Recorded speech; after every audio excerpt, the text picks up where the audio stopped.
សូមស្វាគមន៍មកកាន់ Channel បំពេអារម្មណ៍ដែលយប់នេះ Admin បានទទួលរឿងមួយពីប្រិយមិត្តយើងឈ្មោះ Widget ដែលប្អូនបានប្រាប់ពីប្រវត្តិព្រីខ្លាដែលឪពុកលោកតាពេជ្របានជួបផ្ទាល់ពេលចូលព្រីរកថ្នាំនិងទឹកឃ្មុំសម្រាប់លក់តោះសូមស្ដាប់កំសាន្តទាំងអស់គ្នារឿងឪពុកតាពេជ្រចូលព្រីរកថ្នាំជួបព្រីខ្លារឿងឪពុកតាពេជ្រចូលព្រីរកថ្នាំជួបព្រីខ្លាកាលពីឆ្នាំ90ជានពុកលោកតាពេជ្រតាដុលតាកុយនិងពូម៉ាប់បានចូលព្រីជ្រាវមួយដើម្បីរកថ្នាំខ្មែរនិងរកឃ្មុំសម្រាប់លក់ពួកគេទាំង4នាក់គឺពុកលោកតាពេជ្រតាដុលតាកុយនិងពូម៉ាប់បានដើរចូលជ្រៅទៅក្នុងព្រៃកាន់តែជ្រៅដើមឈើកាន់តែខ្ពស់ត្រសុំត្រសាយរុក្ខជាតិផ្សេងៗដុះណែនណាន់តាន់តាប់រហូតពន្លឺថ្ងៃស្ទើរតែចាំងបណ្ដោះដីខ្យល់អាកាសនៅខាងក្នុងព្រៃមានសភាពត្រជាក់សើមនិងមានក្លិនដីលាយឡំនឹងក្លិនស្លឹកឈើរលួយសំឡេងសត្វល្អិតយំអឺងកងលាយឡំជាមួយសំឡេងសត្វព្រៃផ្សេងៗបង្កើតបានជាបទភ្លេងធម្មជាតិមួយដែលគួរឲ្យព្រឺឆ្អឹងខ្នងពួកគេបានចំណាយពេលអស់2ថ្ងៃពេញដើម្បីដើរស្វែងរកវត្ថុធាតុដើមទាំងនោះភ្នែកតាដុលដែលជាអ្នកជំនាញខាងរកថ្នាំខ្មែរបានបាញ់សម្លឹងរកមើលរុក្ខជាតិកំរាតាមគល់ឈើធំៗនិងជ្រលងជ្រៅៗចំណែកពូម៉ាប់ដែលមានកាយសម្បត្តិរឹងមាំបានដើរមុខដើម្បីកាប់ឆ្កាផ្លេថ្ងៃទី3ព្រះអាទិត្យចាប់ផ្ដើមលិចស្រមោលព្រៃកាន់តែធាក់ក្រាស់ពួកគេបានសម្រេចចិត្តបោះជំរុំនិងត្រៀមសម្រាកនៅក្បែរអូរមួយនៅពេលកំពុងអង្គុយជុំគ្នារៀបចំម្ហូបត្រីអាំងតាគុយដែលជាអ្នកមានបទពិសោធន៍យូរឆ្នាំក្នុងព្រៃបានចាប់ផ្ដើមកត់សម្គាល់នៅភាពស្ងប់ស្ងាត់ចម្រែកមួយសំឡេងសត្វល្អិតដែលធ្លាប់តែឮអឿងកងស្រាប់តែស្ងាត់ឈឹងបាត់ទៅវិញហាក់ដូចជាមានអ្វីមួយកំពុងបង្កប់ខ្លួននៅក្បែរនោះពុកលោកតាពេជ្រក៏មានអារម្មណ៍ដូចគ្នាលោកងាកសម្លឹងមើលទៅជុំវិញដោយទឹកមុខមិនទៅសង្ស័យគុយអញឮអត់លោកសួរដោយសម្លេងខ្សឹបតាគុយងក់ក្បាលយឺតភ្នែកគាត់សម្លឹងមើលទៅក្នុងភាពងងឹតនៃព្រៃអារម្មណ៍ភ័យខ្លាចចាប់ផ្ដើមរត់ពាសពីសរសៃឈាមរបស់ពួកគេភាពស្ងប់ស្ងាត់ចម្លែកនោះបានរុំព័ទ្ធពួកគេមួយសន្ទុះធំដោយមានអារម្មណ៍មិនស្រួលចិត្តនិងភ័យខ្លាចពួកគេក៏បានសម្រេចចិត្តបន្តដំណើរដោយគិតថានឹងរកកន្លែងខ្ពស់បន្តិចដើម្បីមើលផ្លូវឬទីតាំងរបស់ពួកគេប៉ុន្តែនៅក្នុងភាពងងឹតដែលកាន់តែក្របដណ្ដប់ទៅផ្លូវដែលពួកគេធ្លាប់ស្គាល់ហាក់ដូចជាបាត់បង់អស់ទៅហើយដើមឈើខ្ពស់ៗមើលទៅដូចគ្នាបេតខ្សែលំអឿននៃដីនិងជើងភ្នំតូចៗហាក់ដូចជាគ្មានទីបញ្ចប់ពួកគេបានដើរទៅមុខដោយការភ័យខ្លាចលាយឡំនឹងភាពអស់សង្ឃឹមរហូតដល់ដឹងខ្លួនថាពួកគេពិតជាបានវង្វេងភ្លឺកាន់តែជ្រៅទៅក្នុងព្រៃទៅហើយរាត្រីក៏បានឈានចូលមកដល់ពេញបរិបូរណ៍ពន្លឺព្រះច័ន្ទស្ទើរតែមិនអាចជ្រៀកចូលមកដល់ដីបានឡើយដោយសារភាពត្រសុំត្រសាយនៃព្រៃដោយដឹងថាការសម្រាកលើដីគឺមានគ្រោះថ្នាក់ខ្លាំងណាស់ពួកគាត់ក៏បានសម្រេចចិត្តរកដើមឈើធំខ្ពស់មួយដើម្បីឡើងទៅសម្រាកនៅលើមែកដ៏រឹងមាំរបស់វាដើមឈើបេងឬក៏គីដ៏ខ្ពស់ត្រដែតនោះមានមែកធំៗល្មមឲ្យពួកគេទាំង4នាក់អង្គុយសម្រាកបានបន្តិចបន្តួចដោយប្រយ័ត្នបន្ទាត់ភាពត្រជាក់នៃរាត្រីព្រៃបានចាក់ស្រួយចូលដល់ចាំងខ្នងពួកគាត់បានអង្គុយប្រុងប្រយ័ត្នម្នាក់ភ្នែកសម្លឹងមើលទៅក្នុងភាពងងឹតខាងក្រោមនៅជុំវិញខ្លួនដែលមិនហ៊ានព្រិចភ្នែកសម្លេងសត្វលោកបានលេចលឺឡើងវិញបន្តិចបន្តួចប៉ុន្តែមិនលឺខ្លាំងដូចមុនឡើយវាហាក់ដូចជាលាក់ខ្លួននៅក្រោមស្រមោលអន្តការយប់នោះពួកគាត់មិនទាន់បានជួបនឹងអ្វីដែលគួរឲ្យព្រឺខ្លាចនោះទេក្រៅតែពីភាពភ័យខ្លាចដែលបានតងជាប់នឹងដួងចិត្តរបស់ពួកគេគ្រប់គ្នាភាពភ័យខ្លាចដែលគ្មានមូលហេតុច្បាស់លាស់ប៉ុន្តែមានអារម្មណ៍ថានឹងមានរឿងអ្វីមួយកើតឡើងលុះព្រឹកព្រៀងឡើងក្រោយពីយប់មួយបានកន្លងផុតទៅទាំងភាពភ័យខ្លាចពួកគេក៏បានចុះពីលើដើមឈើដោយខ្លួនប្រាណរឹងនិងឈឺចាប់គ្រប់សពកន្លែងកាំរស្មីព្រះអាទិត្យចាប់ផ្ដើមចាំងតិចឆ្លងកាត់ម្លប់ឈើដ៏ក្រាស់ដែលបង្ហាញថាថ្ងៃថ្មីបានចាប់ផ្ដើមហើយប៉ុន្តែអារម្មណ៍ភ័យខ្លាចកាលពីយប់មិនទាន់រលាយបាត់ទៅណាឆ្ងាយនោះទេវាហាក់ដូចជានៅតោងទៀមក្នុងដួងចិត្តពួកគេរហូតពួកគេបានព្យាយាមដើររកផ្លូវចិនតាដុលដែលជាអ្នកជំនាញខាងព្រៃឈើបានព្យាយាមសម្លឹងរកមើលស្នាមសញ្ញាឬស្លាកស្នាមណាមួយដែលពួកគេបានបន្សល់ទុកឬធ្លាប់ឆ្លងកាត់ប៉ុន្តែអ្វីហាក់ដូចជាថ្មីស្រឡាងឬក៏ដើមឈើនិងគុម្ពោតព្រៃដ៏ក្រាស់បានលុបបំបាត់អស់ទៅហើយដើមឈើទាំងអស់មើលទៅដូចគ្នាបែកបិទជ្រលងជ្រៅនិងទួលដីទួយហាក់គ្មានទីបញ្ចប់ពួកលោកតាពេជ្របានព្យាយាមប្រើវិញ្ញាណរបស់លោកដើម្បីចាប់ទិសប៉ុន្តែក្នុងព្រៃដ៏ស៊ុបទ្រុបទ្រុយនេះវាហាក់ដូចជាគ្មានទិសពិតប្រាកដអ្វីឡើយពួកគេបានចំណាយពេលពេញមួយថ្ងៃដើរដោយឥតឈប់ឈរសម្លឹងមើលទៅមុខដោយទឹកមុខភ័យស្លន់ស្លានិងអស់សង្ឃឹមកម្លាំងកាយចិត្តរបស់ពួកគេបានស្រុតឆក់យ៉ាងលឿនទឹកចិត្តដែលធ្លាប់រឹងមាំក៏ចាប់ផ្ដើមរង្គោះរង្គើដោយសារតែការអស់សង្ឃឹមព្រៃទាំងមូលហាក់ដូចជាកំពុងតែខ្សឹបខ្សៀវចំអស់ឲ្យពួកគេថ្ងៃរសៀលបានបន្តិចម្ដងបន្តព្រះអាទិត្យចាប់ផ្ដើមលិចផុតទៅក្នុងមណ្ឌលព្រៃបន្តិចម្ដងបន្តលុះពេលជប់ជិតជួលមកដល់ពេញបរិបូរណ៍ភាពងងឹតកាន់តែគ្រប់ដណ្ដប់ដោយដឹងថាការដើរទៅមុខទៀតគឺគ្រោះថ្នាក់បំផុតនិងគ្មានសង្ឃឹមព ពួកគេក៏បានសម្រេចចិត្តឡើងទៅសម្រាកលើដើមឈើខ្ពស់ត្រដែតមួយទៀតដែលមានមេឃធំៗល្មមអាចឲ្យពួកគេទាំង4នាក់តោងទៀមនិងអង្គុយសម្រាកបានបន្តិចបន្តួចដោយការពីយប់មិញយប់នោះភាពស្ងប់ស្ងាត់បានត្រឡប់មកវិញម្ដងទៀតប៉ុន្តែលើកនេះវាគឺស្ងប់ស្ងាត់ជាងយប់មុនទៅទៀតសូម្បីតែសំឡេងសត្វល្អិតយំក៏មិនឮដែរខ្យល់ត្រជាក់បានបក់មករីកតែខ្លាំងបាក់នឹងមុខនិងខ្លួនប្រាណរបស់ពួកគេភាពភ័យខ្លាចបានកើនឡើងទ្វេដងពួកគេបានអង្គុយប្រងស្មារតីពេញមួយយប់ភ្នែកសម្លឹងមើលទៅក្នុងភាពងងឹតជ្រៅនៅខាងក្រោមនិងជុំវិញខ្លួនដោយមិនហ៊ានភ្លេចភ្នែកស្រាប់តែបន្តិចក្រោយមកសំឡេងបោះចំហានជើងធ្ងន់បានលឺឡើងពីក្រោមដើមឈើដែលពួកគេកំពុងនៅមិនយូរប៉ុន្មានសំឡេងក្រហមដ៏កប់ឃ្លៀកមួយក៏បានបន្លឺឡើងពីខាងក្រោមតែធ្វើឲ្យបេះដូងរបស់ពួកគេលោតញាប់ស្ទើររបួសជីងពីទ្រូងសំឡេងបោះជំហានជើងធ្ងន់និងសំឡេងក្រហមដ៏កុកក្លៀកដែលលឺឡើងពីក្រោមដើមឈើបានធ្វើឲ្យបេះដូងពួកគេទាំង4នាក់ស្ទើរតែលោតចេញពីទ្រូងភាពភ័យខ្លាចបានកើនឡើងដល់កម្រិតកំពូលពួកគេបានប្រឹងបាញ់ភ្នែកសម្លឹងមើលទៅក្នុងភាពងងឹតជ្រៅនៅខាងក្រោមដោយសង្ឃឹមថានឹងមើលឃើញអ្វីមួយប៉ុន្តែមានតែស្រមោលអន្តការប៉ុណ្ណោះបន្តិចម្ដងស្រមោលខ្មៅដ៏ធំមួយបានចាប់ផ្ដើមលេចរូបរាងឡើងពីកំពូលព្រៃដ៏ក្រាស់នៅខាងក្រោមវាមានទំហំធំសម្បើមហាក់ដូចជាកំពុងធ្វើចលនាយឺតប្រកបដោយកម្លាំងសាហាវដែលមើលមិនឃើញតាឌុលនិងពុកលោកតាពេជ្រដែលអង្គុយនៅមេឈើខ្ពស់ជាងគេនិងអាចមើលឃើញច្បាស់ជាងគេបានព្រិចភ្នែកយ៉ាងញាប់ដោយការភ្ញាក់ផ្អើលលាយឡំនឹងការភ័យខ្លាចអ្វីដែលពួកគេកំពុងឃើញមិនមែនជាសត្វព្រៃធម្មតាឡើយវាជាស្រមោលខ្មៅរាងខ្ពស់ធំចាប់ផ្ដើមប្រែប្រួលរូបរាងយឺតពីស្រមោលអន្តការទៅជារូបរាងមនុស្សភាពរន្ធត់បានចាក់ស្រោចចូលដល់ឆាំងខ្នងរបស់ពួកគេនៅពេលដែលស្រមោលនោះបានបន្លំខ្លួនយ៉ាងស្ងៀមស្ងាត់ទៅជាតួអង្គលោកតាធុដងមួយអង្គលោកតានោះស្លៀកស្បង់ជីពណ៌ក្រមៅស្រអាបឈរត្រង់ក្រោមដើមឈើដែលពួកគេកំពុងពូនរូបរាងលោកតាស្គមខ្ពស់សក់កោល្មួតហើយទឹកមុខមើលទៅមានសេចក្ដីស្ងប់ស្ងាត់ប៉ុន្តែភ្នែករបស់លោកហាក់ដូចជាមានពន្លឺចម្លែកមួយរំលេចឡើងបើទោះជានៅក្នុងភាពងងឹតយ៉ាងណាក៏ដោយវាមិនមែនជាពន្លឺនៃសេចក្ដីមេត្តាឡើយតែជាពន្លឺនៃភាពសាហាវយង់ខ្នងដែលលាក់បាំង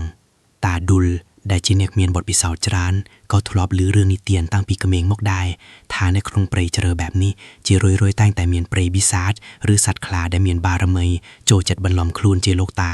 ឬក៏ជាមនុស្សធម្មតាដើម្បីបោកបញ្ឆោតអេកដំណើរ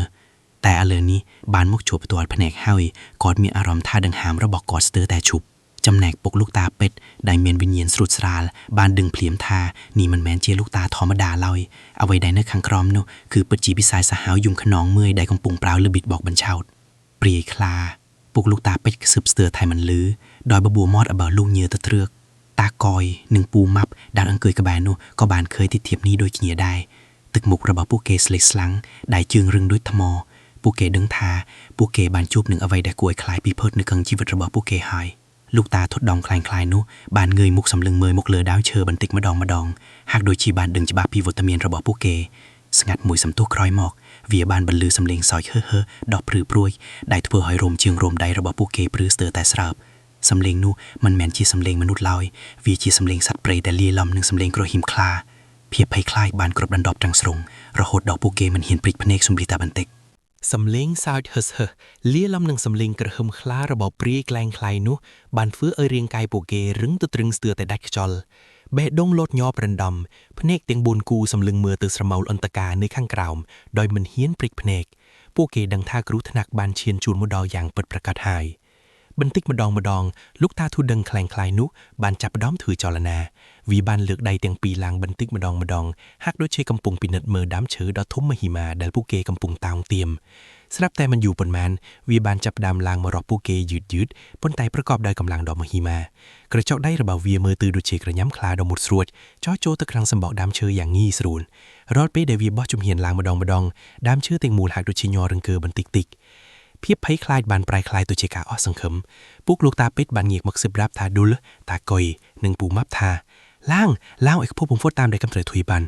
គ្រឿងស្ថានភាពដ៏តានតឹងនោះពួកគេទាំង4នាក់បានប្រឹងប្រមូលកម្លាំងដែលនៅសេសសល់ព្យាយាមឡើងទៅលើមែកឈើខ្ពស់ជាងគេនិងស្ទើរជាងគេដៃជើងញ័រទៅទ្រើខ្លាំងញើសចាប់ផ្ដើមហួសស្រក់ស្រេចស្រក់ពូម៉ាប់ដែលមានកម្លាំងខ្លាំងជាងគេបានព្យាយាមឡើងមុនគេបន្ទាប់មកតាឌុលតាកុយនិងចុងក្រោយគឺពុកលោកតាពេជ្រពួកគេព្យាយាមតោងទាមមែកឈើដែលកាន់តែស្ទើរនិងលំបាកតោងរហូតដល់ជិតដល់កំពូលដើមឈើដែលមែកល្មមអាចត្រួតទម្ងន់ពួកគេបាន เป้กำปุงลางพวกเกอลือสำเร็งกระย้ำคลาจิกสำบอกเชิญในข้างกราวการแต่ขึ้นจิตลางเพียบงึดในราตรีหนึ่งเพียบตะเจียดในขจรบานฟื้อ้อยบริญญาการกันแต่อับอัวเนื้อเป้ได้พวกเกบานตะดอนแม่เชื่อขบพดเกได้ไอต่างเตรียมบานพวกเกบานสำเร็งโจตะกราวลูกตาถูดดึงแคลงคลายนวกกบานโชเนื้อแม่เชื่อทมมวยได้เนื้อมันฉงายเป็นมานพี่พวกเกพเนกระบาเวียบานรมเหลบนลือปอกระหอมโดยจำเล็ดมวยนึกนังพิบงงึดหนึ่งบาบูรอดระบาเวียบานยนยมอย่างปรือปรวดวิหากตัวชีกำปุงสบายรีหนึ่งกาไพ่คลายระบาพวกเกสำเร็งกระหึมดอกคลังมวยกบานบรรลือหลังมันดองเตียดบรรต้อจมวยสำเร็งซาเธอระบาเวียบางห้าหน่อยเขินปีเพียบริบไซดอกปัดประกาศระบาเวียพวกเกบันดังทาพวกเกมันไอรถรุ่ยปีเวียบานลายสำเลงกระเฮมดับปรีบไซลีลำนึงสำเลงไซด์ฮัสบ้านบรรลือลางกันแต่คลังรมย้อโจดอยเอิงขนองระบาปูเกเปรคลาแคลงคลายเจียลูกตาทุดดองเนาะบ้านช่อในเมเชอเตียบเจียงปูเกบันติกพเนกกระหอมจะเอาสำลึงหมอกปูเกด้อยเพียบเสรเคลียนเวียมันตอนไว้ประหาเพลียมนุเตเวียฮักด้วยเจียกำปงเลงไซด์นึงกาไพ่คลายระบาปูเกปุกลูกตาเป็กได้ตู้ใบจีไพ่คลายอย่างนากระดอยก็เนื้อใต้ประมูลสมาร์ดย์โลกดึงทาปูเกมันอาจรถรวยบานลอยเฮาการต่อตังก็ขมิ้นสังคำได้โลกนึกเทินดอกกระบวนจ้าได้จ้าตุ้มทรอบบานบงเรียนต่อเนียอัมปีวิธีตุบตุลนึงปรีบิซักดอกกาดสหาวนี้โลกบานเงียกมวกซึบปรับตัดดุลตะกอยนึงปูมับด้อยสำแรงตะตรึกปนไตฉบับหลอทาขณียึงยกกระมาหมกจองคลุ้นไอจอบนึงเมเชอร์นี้อ่อยจอบเบิดพเนกอ่อยจิตกุมนิเยเอาไว้มวยมัดหาวิตรุตังสมาร์ดย์อ่อยมูลหรือเปียกระบอกปุกลูกตาปิกพวกเกตังใบเนติดตู้ใบจีพญฟ้าอัลนึงมันโยลฉบับกระดอยก็ขมิ้นจมเรือเอาไว้กล้าวปีสดับบังกวาบได้สถานเพียบดอกสังคมนี้ทั่วเอาพวกเกเชื่อจะหรือรอเปียกระบอกโลกได้จึงย่อตะตรึกพวกเกบันจับตีงกระมาได้จ้องในจึงเกเรียงคลวนตะดุลได้เพยคลายสเตือตะไดชอลบันจับเดิมจองคลุ้นกอดตะหนึ่งเมเชอร์ดอรึงมอมนุปูมับตัวใบมินกำลังคลังก็ใบเนื้อโจคลวนได้ไปกอดกำปงจองกระมาจำในตะกอยตึกมุกสเล็กสลังพเนกสำเริงมือตะเปรยคลานุ่มมือแผลดมุนนึงประหยับเบ็ดพเนกตามกาบังกวบระบอบปุกลูกตาเป็ดเปลปูเกบันจองคลวนรุยรอลหนึ่งเบ็ดพเนกจิตชึงพิบงเงิดกันแต่กรบดันดับปูเกบันเลยมือเคินเอาไว้เตียดหายบรรตาอารมณ์หนึ่งวิญญาณระบอบปูเกกันแต่หมดสรวยสำเร็จกระเฮมหนึ่งซอยเฮสระบอบเปรยคลาก็บ้านบรรลือลางกันแต่จิตยิดหากด้วยชีเวียกำปงดาวรงวงจุมวิงดามเชอผู้เกอาจมีอารมณ์ท้าดามเชอเทียงบูนกำปงยอรังเกอบันติกมาดองหากด้วยเชมีนเอาไว้มวยกำปงก็กะเกหรือลางโมกันแต่จิตผู้เกขชอตะเจตะจากบ้านบอกหมกป่าหนึ่งไตมุกได้ทั่วอารมณ์แต่งออกปรือชะอาลางขนมเพียบเงึดได้ครุนไอบ้านบังกาดลางผู้เกมีนแต่สมาร์ดย์นึงจำเนื้อจิตหรือปุกหลกตาปิดปนเนาะเยบังแอกผู้เกบชียิมตังจิตไอมูลมันเกิดเอาไว้แต่งออกตุกไตดึงหามได้ฮอตลีลอมหนึ่งสำเลงบีดุงลดยับยบนุคือจะยบดาวเวงชัยบรรพตขนมชีวิตระบอบผู้เกคลังเพียบงงเงิดอันตกาหนังเพียบไพ่ขลาดได้บานรุ่มปอดจุมวิงปูเกแตงโบนแนกบานบึดแผนกจิตชึงตั้งสมาร์ดไอมูลชีเยี่ยมมันเกิดเอาไว้แตงอ้อตุกแต่สำเลงดึงหามดอกเอสโอลหนึ่งจองวักแบดงแต่โลดยอบเยอสำเลงกรอหมดอกกุกละหนึ่งสำเลงสาวเฮสระบบเปรคลาบานล้วนหรือกันแต่จิตฮักดูเจียวเวียลางเหมาะดอลเมกเชอได้ปูเกกำปุงตองเตรียมให้ดามเชอแตงมูลบันย่อรงเกือคลังเจียงมุนได้เพื่ออ่อยปูเกมีนอารมณ์ทาวีสเตอร์แต่ดักทะเลกเจาะมอกราว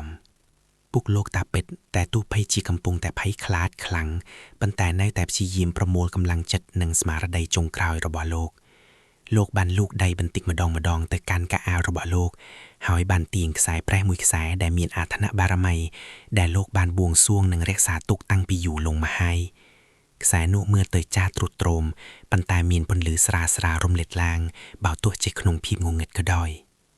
ยแบะดงลดยอบสเตอร์ระบบเจนปีตรวงโลกกบาลจับดามโซดท้อมวยบอดดอยสำเลงซึบปันตาจะบาดล้อรอยเปียกท้อแดดโลกโซดเจนมอกหากโดยจิมีนกำลังอาจกำบังมวยบำใบเพียบงงเงิด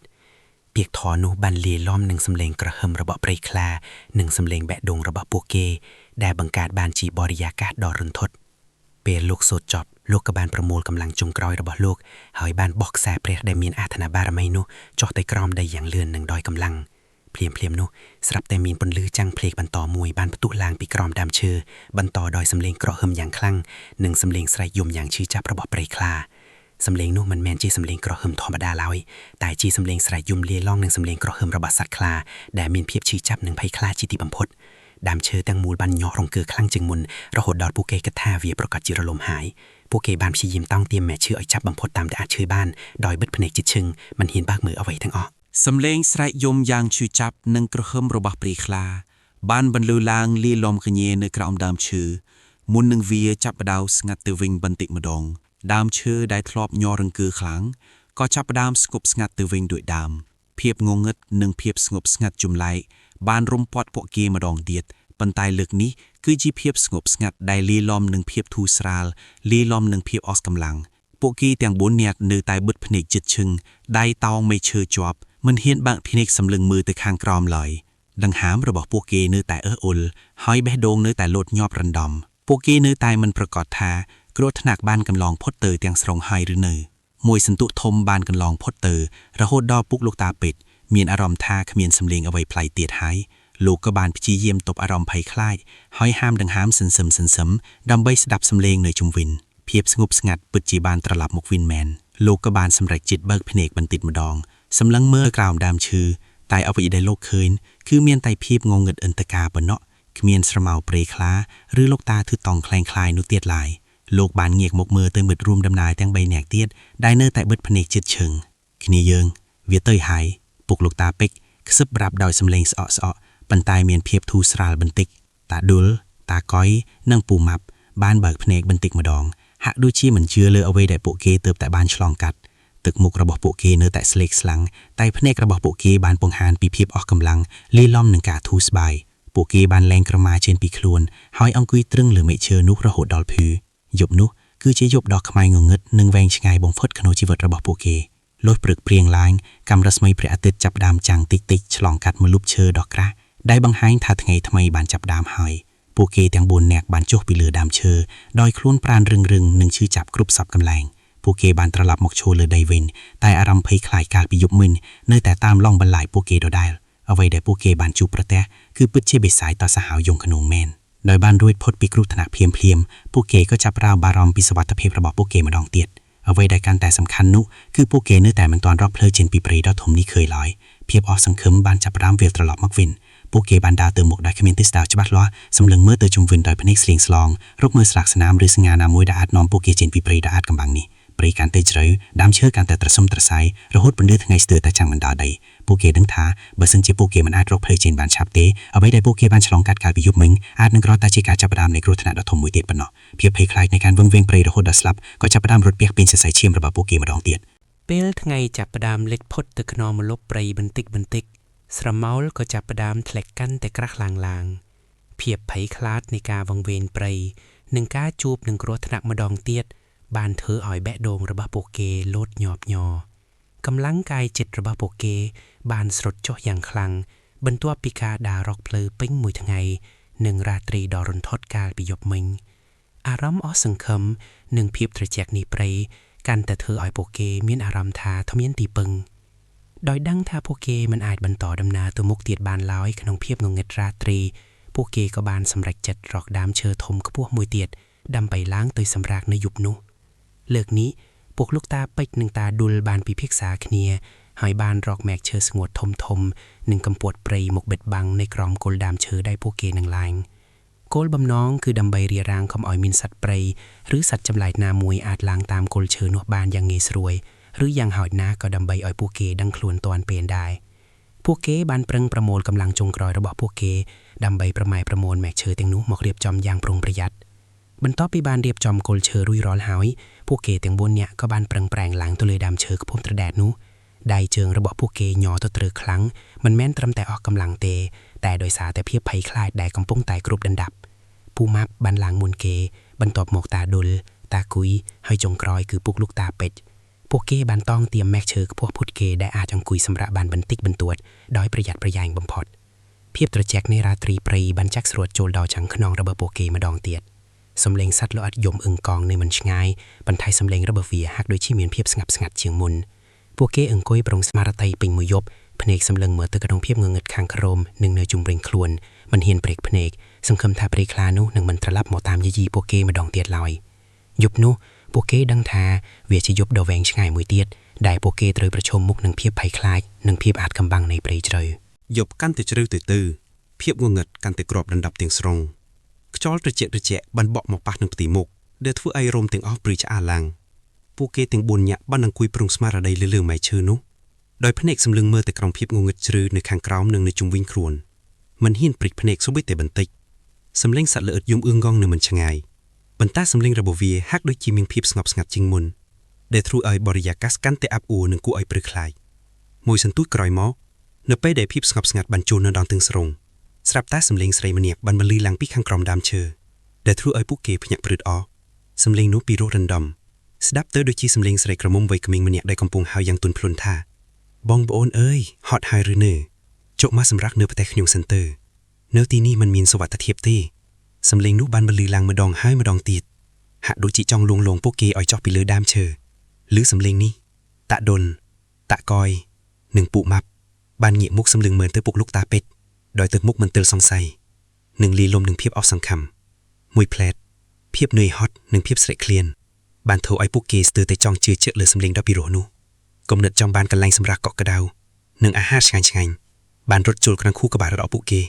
ប៉ុន្តែពុកលោកតាពេជ្រដែលមានវិញ្ញាណស្រួចស្រាវនិងមានបទពិសោធន៍ទើបតែឆ្លងកាត់រឿងព្រៃឆ្លាបានងក់ក្បាលយ៉ាងលឿនលោកបានងាកមកសប្រាប់ពួកគេទាំង3នាក់ដោយសម្លេងទាបៗនិងច្បាស់លាស់ថាកុំជឿនាងនោះគឺព្រៃពិសាចទេវាចង់បោកបញ្ឆោតឲ្យយើងចុះទៅក្រោមដីកុំនឹកឃើញអ្វីទាំងអស់កុំមើលកុំនិយាយពាក្យសម្ដីរបស់ពុកលោកតាពេជ្របានធ្វើឲ្យបេះដូងរបស់ពួកគេលោតញាក់ម្ដងទៀតប៉ុន្តែលើកនេះមិនមែនដោយសារតែភាពភ័យខ្លាចពីសម្លេងស្រីនោះទេតែដោយសារតែការដឹងការពិតដ៏រន្ធត់សម្លេងស្រីនោះនៅតែបន្តហៅមិនឈប់ឈរ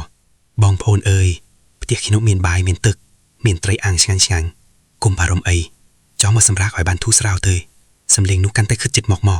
កហាក់ដូចជានាងកំពុងដើររង្វង់ជុំវិញគល់ឈើពេលខ្លះវាហាក់ដូចជាមានសម្លេងញញឹមហឹសឡៃឡំចូលដែលធ្វើឲ្យរោមទាំងហប់ព្រៃឆ្អាឡើងពួកគេដឹងថា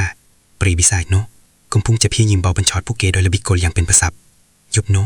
កាន់តែវែងឆ្ងាយទៅហើយការប្រយុទ្ធជាមួយភាពភ័យខ្លាចក៏កាន់តែខ្លាំងក្លាឡើងសំឡេងស្រីដ៏ពីរោះរណ្ដំដែលហៅលួងលោមឲ្យពួកគេចុះពីលើដើមឈើបានធ្វើឲ្យតាគុយនិងពូម៉ាប់ពិបាកនឹងទប់ទល់ទៅនឹងភាពនឿយហត់និងភាពស្រេកឃ្លានជាខ្លាំងភាពអស់សង្ឃឹមបានធ្វើឲ្យពួកគេចាប់ផ្ដើមគិតថាប្រហែលជាសំឡេងនោះមិនមែនជាព្រៃវិសាយដោយពុកលោកតាពេជ្របានប្រាប់នោះទេពុកលោកតាពេជ្រខ្ញុំទ្រាំលែងបានហើយតាគុយបន្លឺឡើងដោយសំឡេងខ្សឹបលាលំនឹងភាពអស់សង្ឃឹមយើងវង្វេងអស់ពីថ្ងៃហើយណាមួយយើងក៏ឃ្លានខ្លាំងណាស់នាងហើយបែបនេះប្រហែលที่មានផ្ទះណាក្បែរមែនហើយពូម៉ាប់ក៏បានងាកមកមើលពុកលោកតាពេជ្រដោយទឹកមុខអង្វរក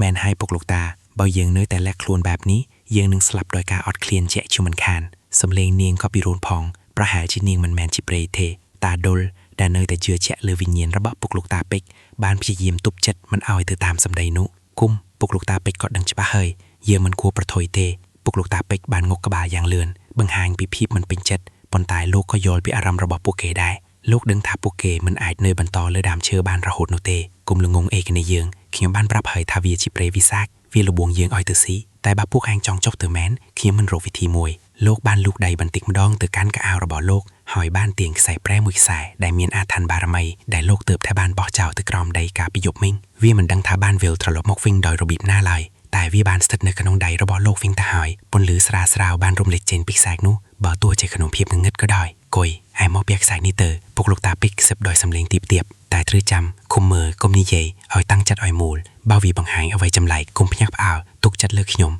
ហើយតងទាមឲ្យឈឺឲ្យជាប់ពេលចុះតាគុយដែលទោះបីជានៅតែមានការសង្ស័យក៏សម្រេចចិត្តធ្វើតាមការបង្គាប់របស់ពុកលោកតាពេជ្រដែរភាពអស់សង្ឃឹមនិងភាពនឿយហត់បានធ្វើឲ្យគាត់គេមានជំរឿអវិផ្សេងឡើយលោកបានលូកដៃទៅទទួលខ្សែនោះហើយបានពាក់ជាប់នឹងករបស់គាត់ត្រជាក់ស្រិបមួយរំពេចបានរត់ពាក់ពេញរាងកាយរបស់គាត់ដែលធ្វើឲ្យគាត់មានអារម្មណ៍ប្លែកបងប្អូនអើយចុះមកឆាប់មកយប់កាន់តែជ្រៅហើយខ្ញុំរងចាំបងប្អូនសំឡេងស្រីនោះបានបន្លឺឡើងម្ដងទៀតលើកនេះវាហាក់ដូចជាមានការទទួលជាងមុនហើយលាលំនឹងភាពសប្បាយរីករាយបន្តិចដែលធ្វើឲ្យរោមទាំងអស់ព្រឺឆ្អៅឡើងពួកគេដឹងថាពួកគេកំពុងតែដើរចូលទៅក្នុងគ្រោះថ្នាក់មួយដ៏ធំប៉ុន្តែគ្មានជម្រើសឡើយជាមួយនឹងខ្សែព្រះជាបងឯកពួកគេទាំង4នាក់បានចាប់ផ្ដើមចោះពីលើដើមឈើយឺតប្រកបដោយភាពភ័យខ្លាចលាលំនឹងភាពអស់សង្ឃឹមភ្នែករបស់ពួកគេសម្លឹងមើលទៅក្នុងភាពងងឹតជ្រៅនៅខាងក្រោមដោយសង្ឃឹមថាពួកគេនឹងរួចផុតពីគ្រោះថ្នាក់នៅយប់នេះសំឡេងស្រីដ៏ពីរណ្ដំនៅតែបន្តលាន់ឮហៅម្ដងហើយម្ដងទៀតជាមួយនឹងភាពទទូចនិងលោកបិចកលគួរឲ្យព្រួយតាគួយបានពាក់ខ្សែពេរជាប់នឹងករបស់គាត់ហើយដោយមានអារម្មណ៍ត្រជាក់ស្រិបមួយរំពេច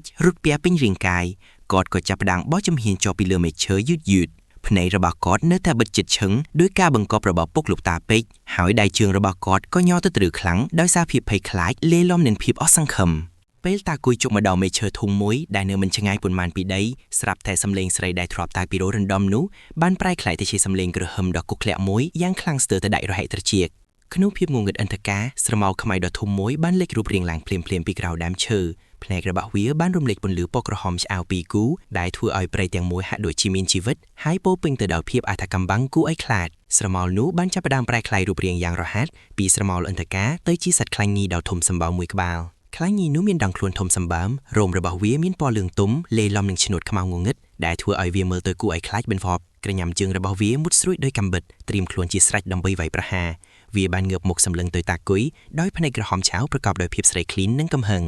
ក្រហឹម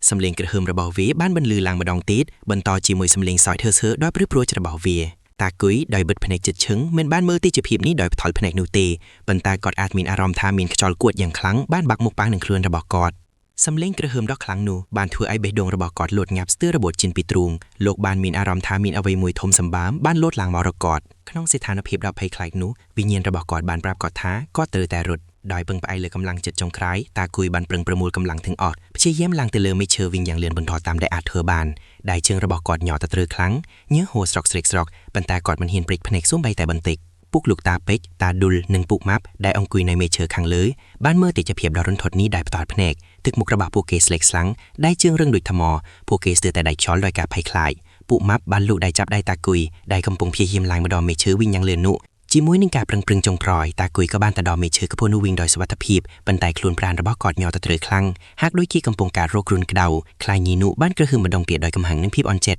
នៅពេលដែលវាបានឃើញចំណីរបស់វាគេផុតពីកណ្ដាប់ដៃរបស់វាភ្នែកក្រហមឆៅរបស់វាបានសម្លឹងមកពួកគេទាំង4នាក់ដោយភាពស្រេកឃ្លានដែលធ្វើឲ្យយប់នោះកាន់តែវែងឆ្ងាយនិងគួរឲ្យខ្លាចជាងមុនទៅទៀតយប់នោះគឺជាយប់ដ៏វែងឆ្ងាយនិងគួរឲ្យខ្លាចបំផុតក្នុងជីវិតរបស់ពួកគេព្រៃខ្លាញ់ញីនៅតែដើររង្វង់ជុំវិញគល់ដើមឈើដែលពួកគេកំពុងពូនលាក់ខ្លួន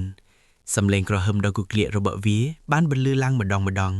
លាយឡំនឹងសំឡេងសាយហឺសធ្វើឲ្យបេះដូងពួកគេលោតញប់ស្ទើររបូតចេញពីទ្រុងពួកគេទាំង4នាក់បានអង្គុយប្រងស្មារតីភ្នែកសម្លឹងមើលទៅក្នុងភាពងងឹតជ្រៅនៅខាងក្រោមដោយមិនហ៊ានព្រិចភ្នែកសូម្បីតែបន្តិច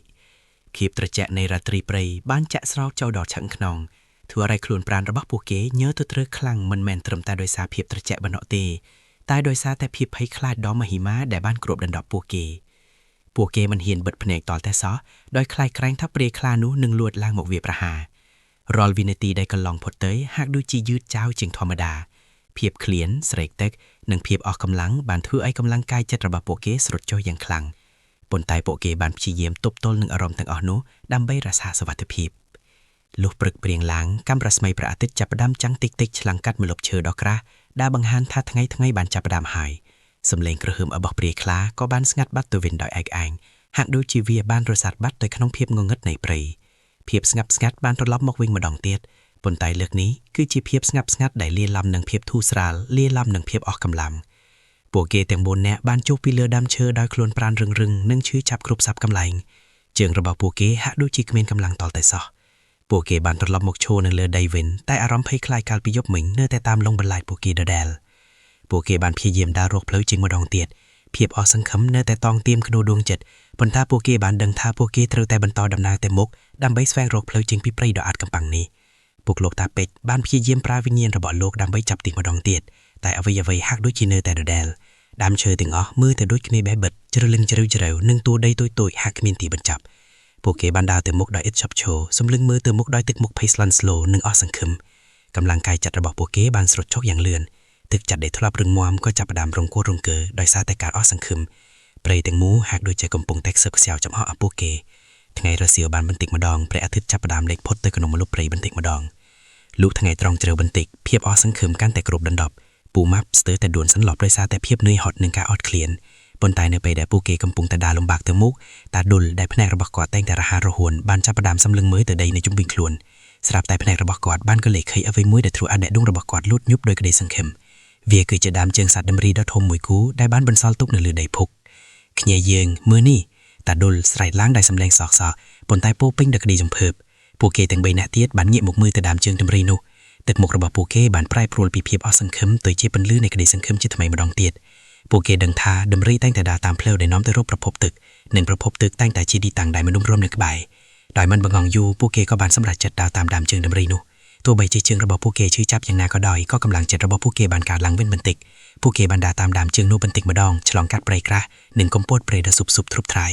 រាល់ជំហានដែលពួកគេបោះទៅមុខហាក់ដូចជាការប្រយុទ្ធមួយទៀតភាពស្រេកឃ្លាននៅតែរំខានប៉ុន្តែរូបភាពនៃផ្លូវចេញពីព្រៃបានធ្វើឲ្យពួកគេមានកម្លាំងចិត្តបន្តពីចំណាយពេលអស់ជាច្រើនម៉ោងដើរតាមដើមជើងដំរីនោះពួកគេក៏បានឮសំឡេងទឹកហូរពីមិនឆ្ងាយបេះដូងរបស់ពួកគេបានលោតញប់រំភើបពួកគេបានប្រឹងប្រមូលកម្លាំងចុងក្រោយរបស់ពួកគេហើយបានប្រញាប់ប្រញាល់ដើរទៅមុខទីបំផុតពួកគេក៏បានទៅដល់មាត់ស្ទឹងមួយដែលមានទឹកថ្លាឆ្វេងហូរកាត់ពួកគេបានប្រញាប់ប្រញាល់ទៅផឹកទឹកយ៉ាងឆាយឆានដើម្បីបំបត្តិការស្រេកទឹកអស់រយៈពេលជាច្រើនថ្ងៃ